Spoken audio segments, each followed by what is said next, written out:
안녕하세요. 죄양가족 여러분. 오늘도 말씀의 은혜 가운데 하루도 풍성한 하루가 되시기를 주의 이름으로 바랍니다. 오늘 말씀은 너희가 믿는 하나님이라는 제목으로 신명기 4장 36절에서 49절의 말씀입니다. 오늘 모세는 계속해서 이스라엘 백성이 믿어야 할 하나님에 대해서 말씀하고 있습니다. 먼저 유일하신 이스라엘 하나님이십니다. 모세는 이스라엘을 향해 하나님이 사람을 세상에 창조하신 날부터 지금까지 지나간 날을 생각해 보라고, 하늘 이 끝에서 저 끝까지 이런 큰일을 본 적이 있는지, 들어본 사람들이 있는지 물어보라고 합니다.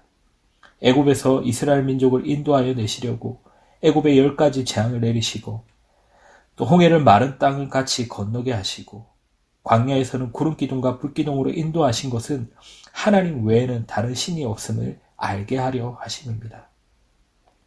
거기에 머물지 않고 여호와께서 이스라엘을 교훈하시려고 땅에서는 그의 큰 불을 보이시고 불 가운데서 나오는 그의 음성을 듣게 하셨습니다.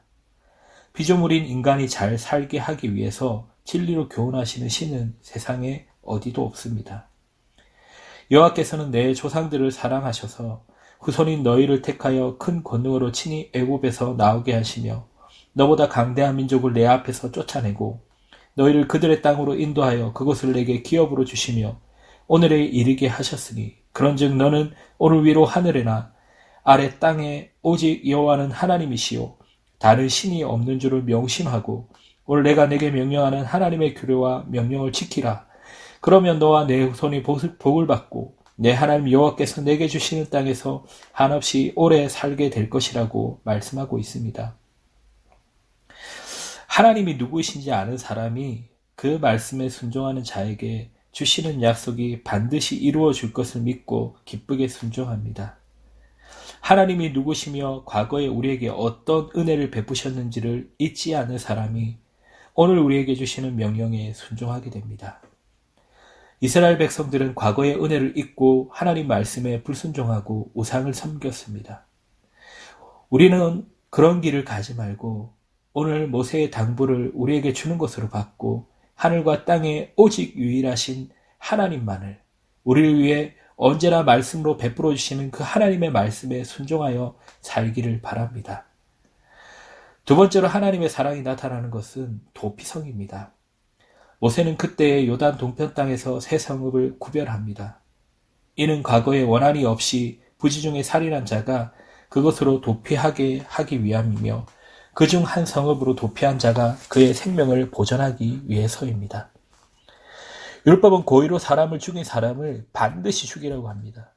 그러나 하나님은 부지 중에 실수로 사람을 죽이게 된 경우에 그 사람은 도피성에 들어가서 죽임을 당하지 않게 하셨습니다.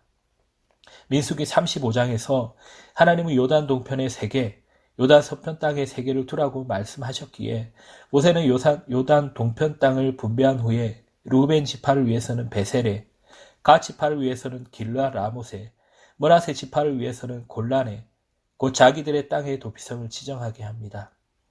하나님께 주신 땅에서 살 때에 하나님의 말씀에 순종하고 살아야 하기에 도피성을 먼저 구별하시는 것입니다.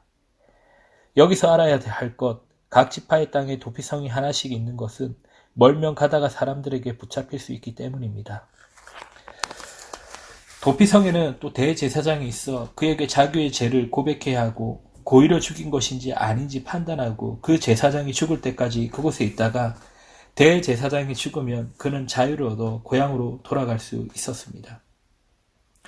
하나님은 우리들이 연약하여 죄를 지을 수밖에 없음을 아시고 도피성을 정하시며 우리의 죄를 씻으시는 예수 그리스도를 도피성의 모습으로 보여주신 것입니다.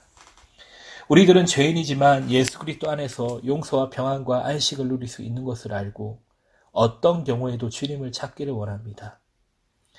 하나님의 은혜로 요단 동편을 얻었으니 요단 서편 땅도 하나님께서 이스라엘 위해 싸우실 것을 믿어야 하며 그들은 말씀 가운데 순종해서 나아가야 합니다.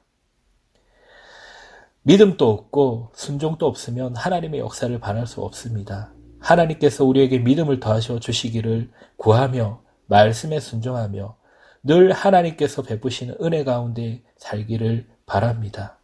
정말 우리에게 언제나 크게 위대하게 역사하시는 참 하나님이신 그분을 바라보며 또 언제나 우리를 자비로 붙잡아 주시는 그 하나님을 바라보며 그 은혜 가운데 설 수 있기를 주의 이름으로 바랍니다.